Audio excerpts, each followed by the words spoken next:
let's talk about something most of us would rather not think about. What happens if someone passes away without leaving a will?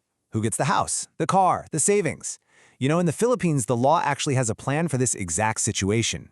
It's called intestate succession, and trust me, it might not work the way you think it does. So let's just cut to the chase. What really happens to everything you've worked for if you die without a will? Who decides who gets what? Does the government just swoop in and take it all? This is the big question we're going to break down today. Okay, so there's an official legal term for this whole process.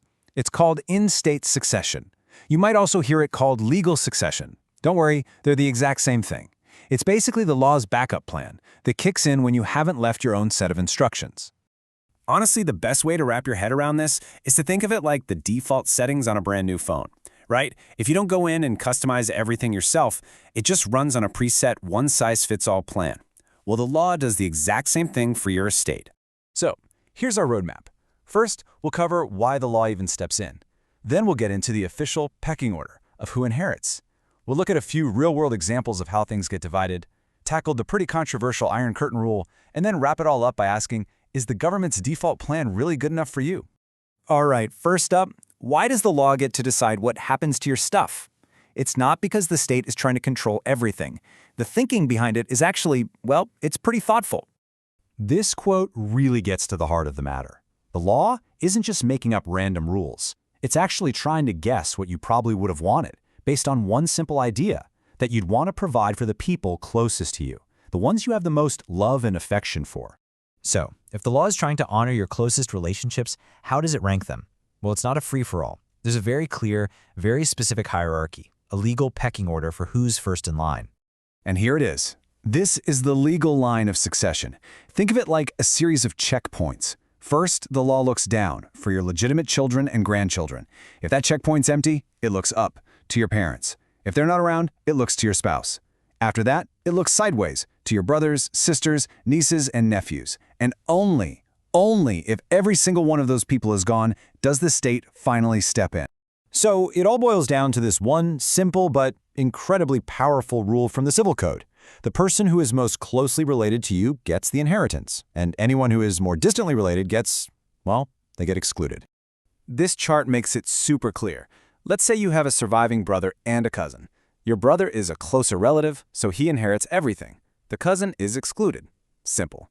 But what if you have two brothers? They're equally close, right? So they just split the inheritance equally. It all comes down to proximity. But you know how it is with rules. There's almost always a big exception. And in this case, it's called the right of representation. You can think of it as a legal stand-in who can step into the shoes of an heir who can't inherit, maybe because they passed away too soon.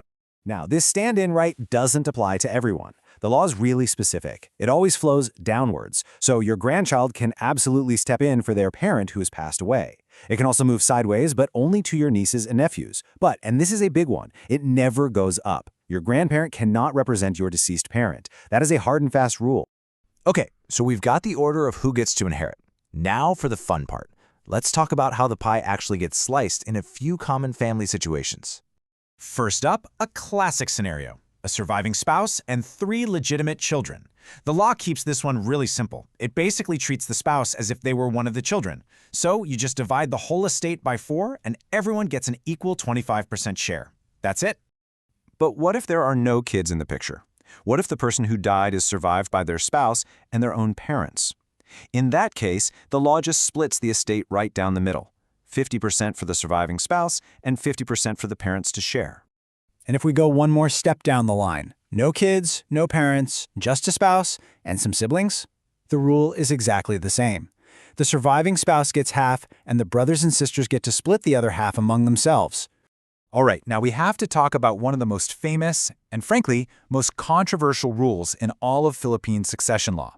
It's so absolute, so unbending, that legal scholars have given it a nickname, the Iron Curtain Rule. So let's imagine a real situation. An illegitimate child's father dies. Now, can that child inherit anything from their grandparents? You know, the legitimate parents of their deceased father? Logically, you might think so, but what does the law say? The answer, according to the law, is a hard, unequivocal no. And this absolute barrier comes from one single, powerful article in the Civil Code, Article 992.